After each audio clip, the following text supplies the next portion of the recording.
Salut à tous! Salut tout le monde. On se retrouve pour notre deuxième vidéo. Aujourd'hui, le thème que l'on va aborder, c'est l'échographie. C'est l'une des étapes les plus importantes souvent pour les parents qui attendent un ou plusieurs enfants. Et on voulait vous faire un peu un point sur comment ça s'est passé pour nous et comment ça se passe encore. Donc notre première étape a été la première échographie fin janvier. J'étais donc à 2 mois de grossesse et on nous a annoncé à ce moment-là que c'était des jumeaux. Et on nous a expliqué en même temps comment ça allait se dérouler pendant les mois qui allaient suivre pour les échographies justement.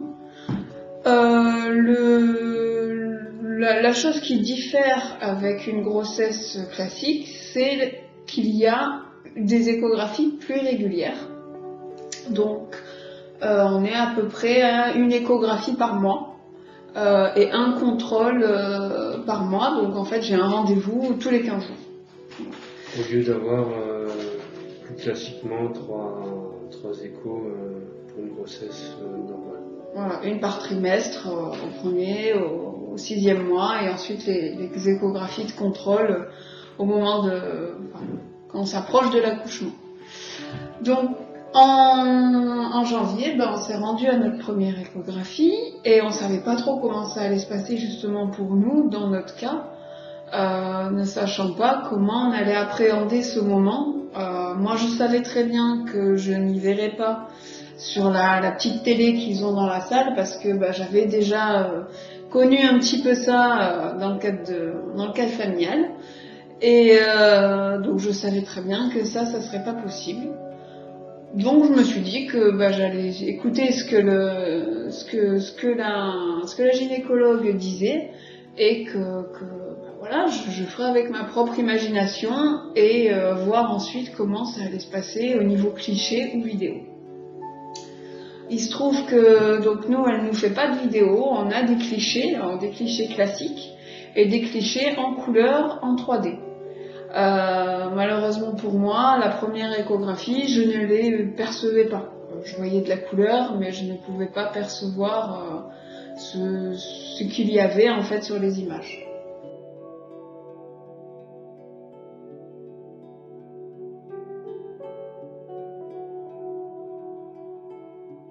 Après moi, bon c'était pas pareil, hein. Moi j'accompagnais donc Amélie et j'avais ce besoin d'essayer quand même de voir l'écran de quelque manière que ce soit. Donc c'est comme dans les chambres d'hôpital, la télé est en hauteur. Et en étant assis sur une chaise, pour ma part, c'est un peu compliqué d'apercevoir quelque chose. Je vois si c'est allumé, si c'est éteint.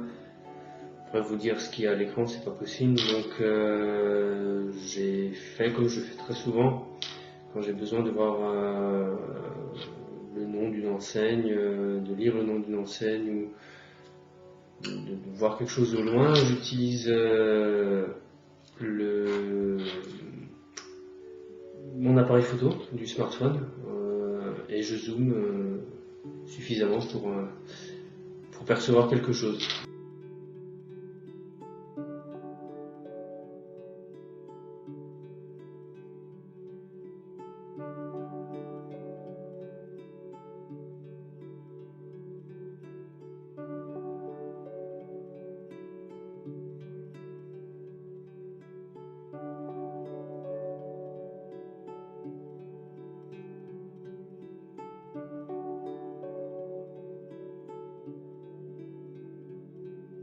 Donc ça c'est mon système D. Il m'a fallu quelques temps quand même pour comprendre ce que je voyais. Situer le haut, le bas, vu qu'en même temps que ce soit la sage-femme ou la gynécologue vous fait tourner l'image pour voir, le point de repère change. Et je dois avouer que la première écho, j'ai pas vu grand chose. J'ai pas très bien compris ce que je voyais. Ça a été un peu plus simple avec les clichés. Et alors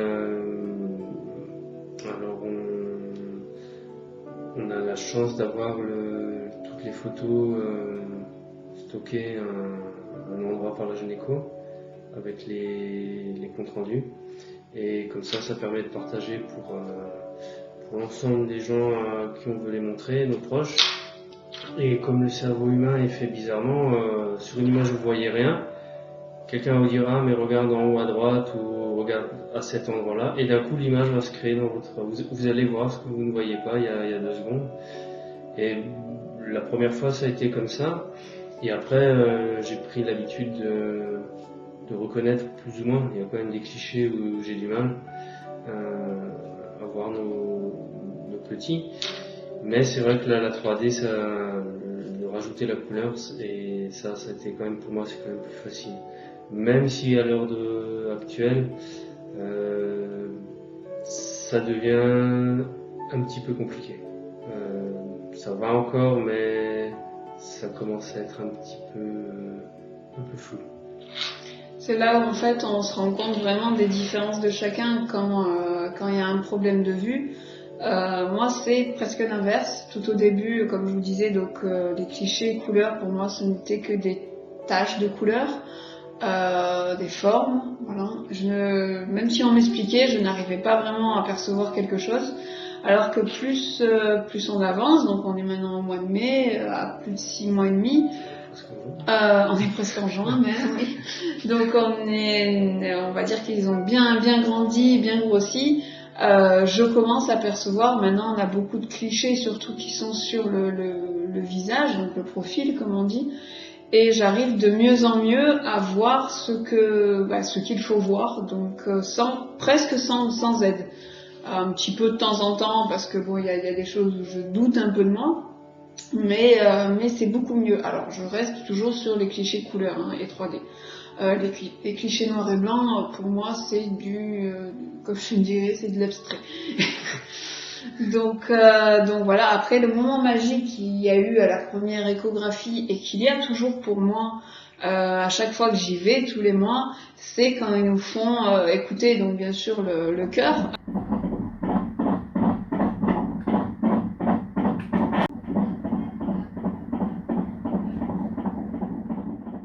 Avec un petit bémol parce que nous donc ils sont 2, ils sont plus petits et c'est surtout qu'ils sont apparemment assez turbulents. Ils bougent pas mal, donc dès qu'elle veut nous faire écouter le cœur, le petit ou la petite s'en va.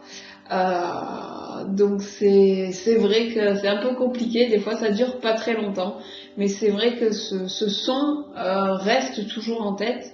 Et nous permet en fait de se dire que c'est vrai, c'est comme ça que pour moi je me suis dit la première fois, c'est vrai, ils sont là. Alors bon, ça a été deux émotions assez vives rapidement, parce que dès qu'elle a posé son petit appareil et qu'elle nous a dit qu'il y avait une surprise, que j'ai compris que c'était des jumeaux, ça a déjà été pas mal, sachant que 5-10 minutes après elle nous a fait écouter le cœur. Je peux vous dire que la première fois, je me rappellerai. C'est pas une journée que je vais oublier tout de suite. Donc voilà un peu comment on appréhende ces moments d'échographie classique. Après, ce qui est aussi très important pour un public comme nous, déficient visuel, ça va être le professionnel qui vous fait l'écho. Il y en a qui sont pas très bavards. Donc du coup, nous on n'a pas vraiment d'infos. De description. Et donc on attend ce moment où ils vont mettre le son en route avec les petits cœurs. Ou alors vous en avez d'autres qui sont...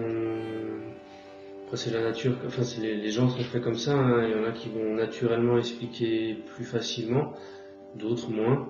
Et c'est sûr que quand on a un praticien qui fait entre guillemets de l'audio-description, mais sans qu'on demande rien, c'est toujours plaisant.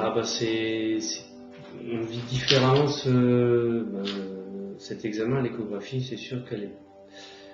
Même si on ne le voit pas, enfin pour Amélie, même si elle ne le voit pas en même temps que l'explication, vous êtes quand même plus impliqué, vous pouvez au moins imaginer quand on vous dit c'est un truc tout bête, mais on va dire ah bah tiens là il pédale là, pour la dernière notre petit gars il avait l'air fatigué parce qu'il arrêtait pas de bâiller. Et ça juste que voilà la sage-femme nous dit ah bah il arrête pas de bâiller ou il tire la langue ou il taquine sa sœur, enfin voilà c'est plein de choses qui rendent l'examen plus vivant et plus agréable. Voilà, plus agréable. Après c'est vrai qu'on n'a jamais non plus demandé à un praticien est-ce que vous pouvez nous décrire ce que vous voyez. Non, j'ai jamais été en demande directe, mais c'est vrai qu'à chaque fois qu'on va donc chez la gynécologue, la sage-femme qui commence l'examen le fait d'instinct. Elle nous raconte toujours un petit peu, alors elle rentre pas dans les détails non plus, et c'est pas ça qu'on lui demande. Surtout que, alors ça c'est un détail que je n'ai pas dit tout à l'heure, pour une échographie pour des jumeaux, pour un enfant, ça va être une demi-heure d'examen. Moi j'y passe 1 heure. Donc c'est des échographies qui sont assez longues, après c'est normal, hein, ils prennent le temps de regarder beaucoup de choses. Il y a 2 fois plus de travail. Donc et comme ils sont 2, voilà, donc c'est quasiment 1 heure, et c'est vrai que donc elle commence et elle nous décrit beaucoup. Alors comme je dis, chacun a son professionnalisme, elle va décrire beaucoup. Par contre la gynécologue décrira un petit peu moins, mais va essayer de faire de très jolis clichés. Parce qu'elle comprend quand même très bien notre handicap, et elle s'efforce toujours de faire des photos en 3D en couleur les mieux possibles. Donc chacun a son petit après, son petit avantage. Le personnel de santé n'est pas formé à cet handicap, ou même à cet handicap et aux autres. Ils n'ont pas une formation qui les amène à se préparer à avoir une maman ou un couple de personnes handicapées. Donc ils font vraiment, quand tu vas les voir, tu les mets un peu au pied du mur, quoi, et ils sont obligés de se débrouiller avec ce qu'ils ont eux. Et comme dit, il y en a, ils vont être plus pédagogues, peut-être plus à l'aise naturellement, et d'autres un peu moins. Voilà, alors c'est vrai que moi il me manquait toujours cet aspect, comme on vous a dit, on est malvoyant, donc il me manquait toujours un peu cet aspect visuel. Et en fait il y a plusieurs mois, enfin quelques mois avant qu'on sache qu'on allait être parents, un ami à nous a parlé d'une technique qui commence à se développer, qui est justement l'échographie entre guillemets tactile en 3D. Vraiment. Donc en fait, j'ai recontacté cet ami en janvier en parallèle des premiers examens pour voir comment ça se passait et qui je devais contacter. Donc Sébastien, hein, parce qu'on va quand même le nommer, on va encore lui dire merci d'ailleurs, nous a dirigé en fait vers donc le professeur Levaillant, qui travaille en région parisienne et qui est donc un gynécologue qui a mis au point cette technique d'échographie 3D. Donc pour vous expliquer un peu, c'est une échographie simple, hein, voilà, une échographie classique, mais qui va être ensuite retravaillée pour être imprimée non pas sur papier, mais en maquette avec une imprimante 3D. Quand vous repartez de chez votre gynéco, vous avez... vous repartez avec vos photos. Vous n'en avez pas 2 des photos, vous en avez un nombre assez important. Là, bien sûr, vous n'allez pas repartir avec plusieurs maquettes. Voilà. Alors, comme c'est des jumeaux, nous, en règle générale, ils s'en font 1, 2, voilà. C'est pas non plus... Et là, c'était en plus la première fois qu'il faisait des jumeaux. Donc il était assez impatient au début de tester et voir ce que ça allait donner. Il a été justement très pédagogue. Et là on sent la grande différence parce que en étant en région parisienne, il y a plus de monde, donc qui dit plus de monde, il dit qu'il y a forcément plus de personnes handicapées. Lui est assez sensible à l'handicap visuel et donc il a plus l'habitude de ce genre de public, et ça on le ressent à l'échographie, ça s'est ressenti immédiatement.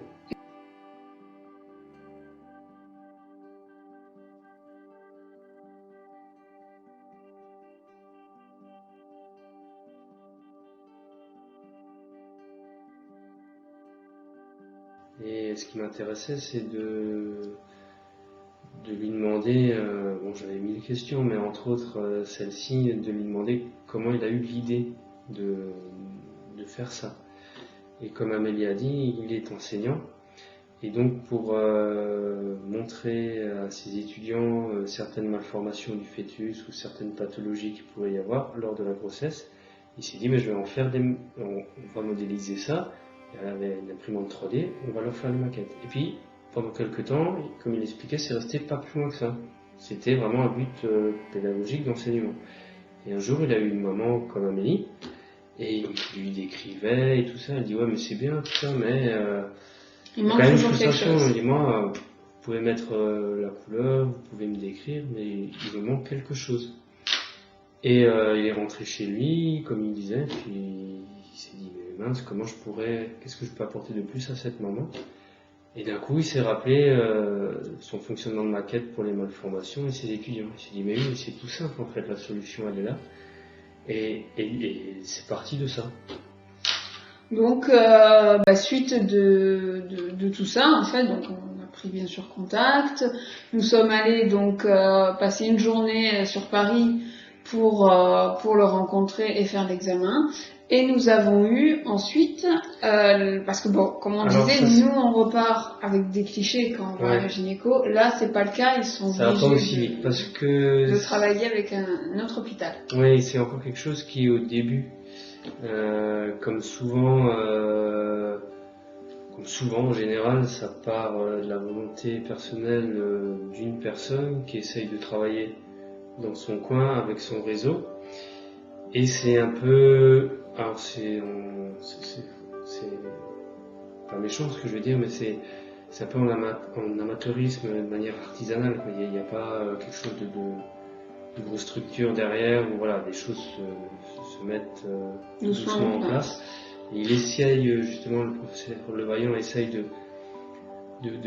structurer un peu ça, de créer quelque chose. Parce que là, c'est les gens de la région parisienne et ceux qui peuvent et qui veulent aller à sa rencontre.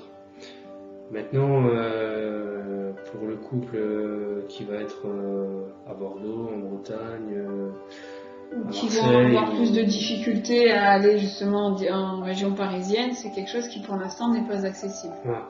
Il essaye de travailler sur En fait, l'idée ce serait d'avoir une imprimante centralisée quelque part.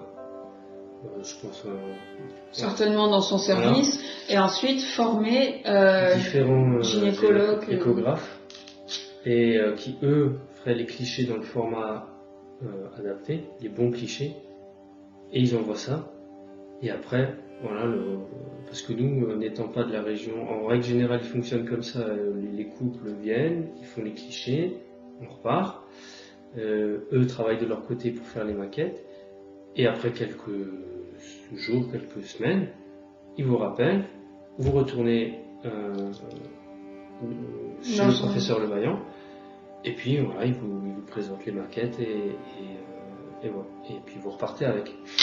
Sauf que nous, on n'est pas de la région parisienne, et du coup, on est monté, il a fait les clichés, on est reparti, et nous on a reçu ça 15 jours après à la maison. Donc ça donne en fait ce genre de petites maquettes. Alors c'est vrai qu'à la base, moi je m'attendais à quelque chose d'un peu plus grand, mais c'est largement suffisant. Alors ça, il faut savoir que c'est quand ils avaient 3...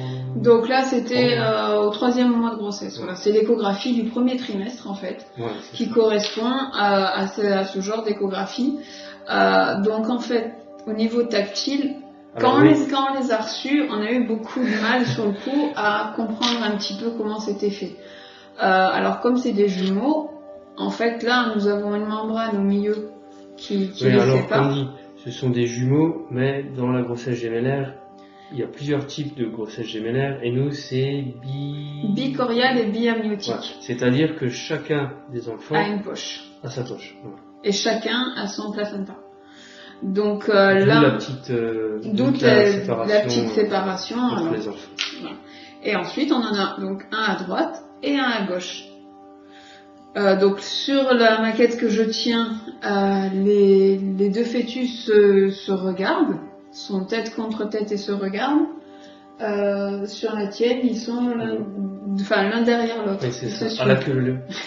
Ils se suivent. Et c'est vrai qu'au départ, nous on l'a découvert. Alors, c'est marrant parce que nous on vous la montre, mais alors je sais qu'Amélie, elle l'a fait vraiment qu'avec le toucher.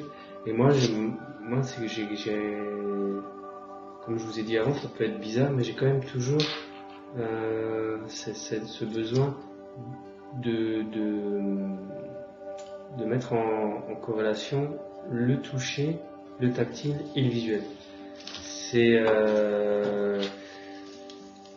je fonctionne depuis maintenant 30 ans comme ça et alors ça vient peut-être du fait que dans ma petite enfance j'ai eu vu normalement et je sais pas, enfin moi voilà, donc il faut que je fasse les deux et c'est vrai qu'au début on a pris c'est carré, hein, c'est un petit carré, on a pris ça et on était un peu déconcerté parce que moi je m'attendais pas à ça, à cette forme-là, à cette présentation. En fait, on s'attendait plus à avoir une maquette. En fait, comme une poupée, si vous voyez. Préformée, si vous voulez. Pas avec un fond plat. Voilà. Et ensuite des formes au-dessus, du moulage. Voilà, alors que là, bon, on dit pas que c'est pas bien, hein. Ah non, c'est très bien. Super, ouais. Mais c'est vrai qu'il nous a fallu un temps quand on les a découverts. Et savoir où était surtout la tête, qu'on était tous les deux, voilà, savoir comment ils étaient positionnés. Bon, après, comme Raphaël a dit, moi j'ai voulu le faire qu'au toucher, parce que ça m'arrive d'être un peu pareil, de vouloir rajouter la vue à ce que je touche. Ça, c'est souvent les défauts des malvoyants. Hein. Ouais. Mais j'ai vraiment voulu le faire au toucher pour, pareil, essayer de m'imaginer comme quand je suis en examen, qu'est-ce que ça donne. Après, parce que j'avoue qu'en plus là, le visuel, blanc sur blanc, ça ne m'aidait pas plus que ça. Donc voilà un peu ce qu'on a pu avoir et comment on a appréhendé un petit peu plus ce moment de l'échographie. Alors malheureusement, le professeur Levaillant propose deux séances d'échographie tactile. Oui, donc en général, là on n'est plus dans le principe grossesse gémellaire ou pas. C'est pour la réalisation de ces maquettes, il vous fait celle du premier trimestre. Vous avez, comme on a montré, l'ensemble du bébé, du fœtus, la tête et puis les pieds, de la tête aux pieds.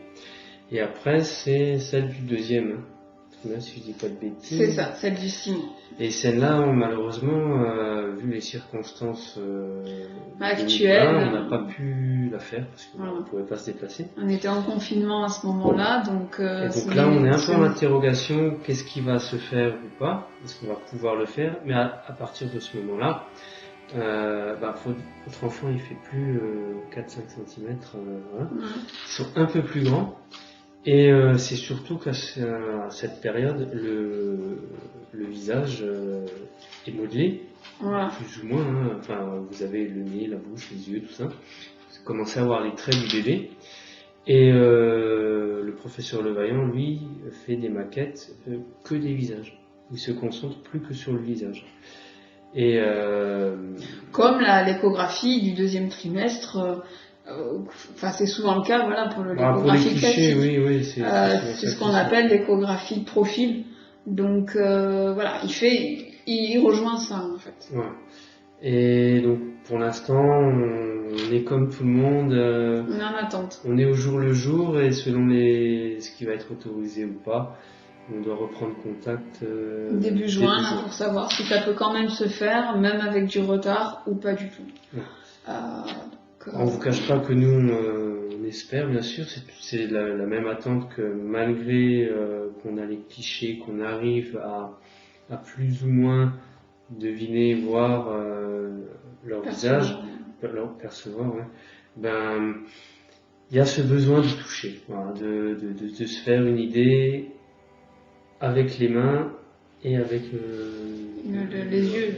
C'est vraiment c'est un mode de fonctionnement qui peut paraître un peu abstrait pour ceux qui voient, qui n'ont pas besoin de toucher, mais nous on se fait une image des choses différentes avec les mains et avec les yeux en même temps.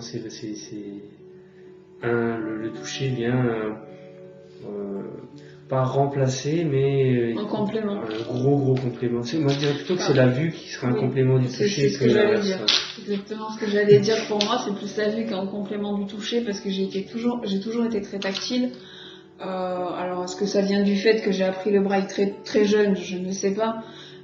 Mais j'ai toujours eu ce besoin de toucher, quoi que ce soit. Donc, et plus que regarder de près. Alors après, ça dépend pourquoi, mais la plupart du temps, c'est ça. On appréhende mieux les volumes, comme on vous a dit dans la vidéo précédente, étant donné qu'on ne voit que d'un œil et qu'on a perdu le relief de ce fait. Nous, le relief, on va l'avoir par les mains.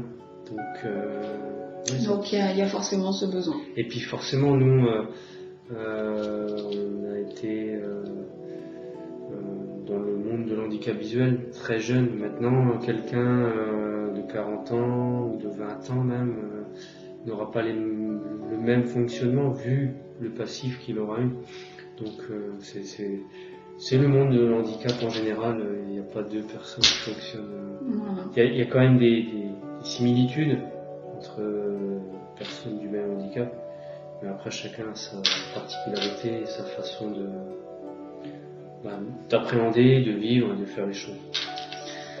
Voilà un peu comment ça s'est passé donc jusqu'à présent pour tout ce qui était examen en échographie surtout.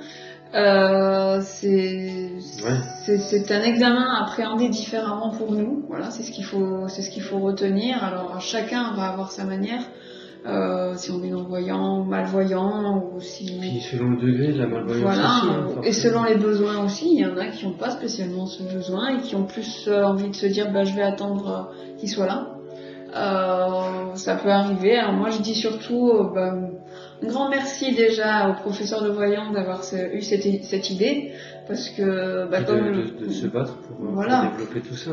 Parce que ça m'a aidé moi donc au début de la grossesse, et j'espère que ça va encore pouvoir être le cas. Mais c'est surtout que en se développant, ça va aider beaucoup de mamans qui jusqu'à présent étaient parfois en souffrance parce que pas forcément écoutées par leur gynécologue ou voilà, mais ne sachant pas comment faire. Ouais, c'est même pas, je pense pas que c'est vraiment le fait de pas écouter, c'est que des fois il y a des gens ils savent pas trop comment faire. C'est pas trop, ouais. Alors je dis les mamans, mais c'est les papas aussi, parce que c'est quand même les papas aussi. C'est quand même un examen important aussi pour les papas, parce qu'en plus, on l'a pas trop développé, c'est pas trop le sujet, mais c'est vrai que depuis le milieu du confinement, il y a eu en plus cette chose qui ont fait que pendant deux échographies, papa n'a pas pu être là. Voilà, c'est assez frustrant de devoir rester à la maison et d'avoir que le retour, d'attendre que je rentre. Ouais, après c'est bon, et d'avoir que les photos. Il y a des mamans et des papas qui n'ont pas le choix, selon leur emploi du temps et leur travail. On peut pas toujours accompagner sa compagne ou sa femme, la future maman comme on veut. Voilà, pour une fois j'étais dans la situation du papa qui ne peut pas accompagner, donc c'est vrai que tu attends le retour avec impatience, mais il te manque le fait d'entendre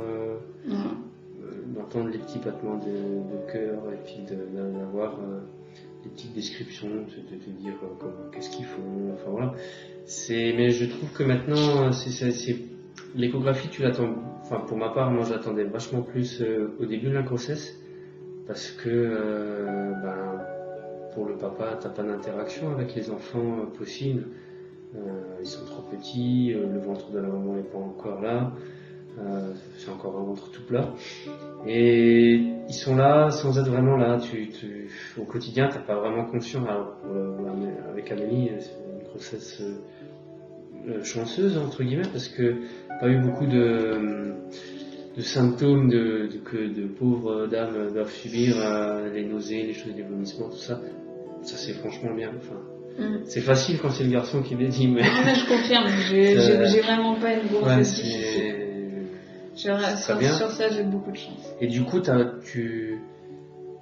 d'entendre le cœur, de voir les images, les clichés, à ce moment-là, vraiment, tu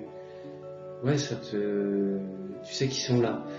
Bon, maintenant, les choses sont plus... J'ai dit, maintenant, j'attends avec peut-être moins d'impatience parce que le ventre est devenu rond.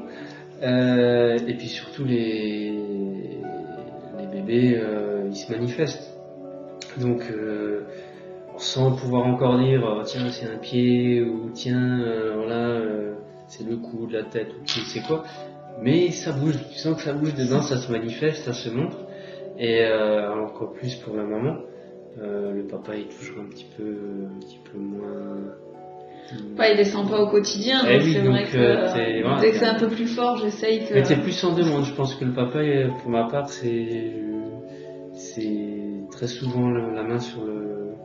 Quand on est assis dans le salon ou au lit, hop, tout de suite c'est la main sur le ventre. Un corps qui savent qu'on parle d'eux parce que là ils se manifestent beaucoup. Et du coup, voilà, moi je suis assez en demande et j'ai moins besoin de l'écho finalement, parce que maintenant je les vois. Alors, j'ai pu apercevoir une fois ou deux vraiment quand ils sont en forme et qui poussent fort, qui poussent vers le haut très fort.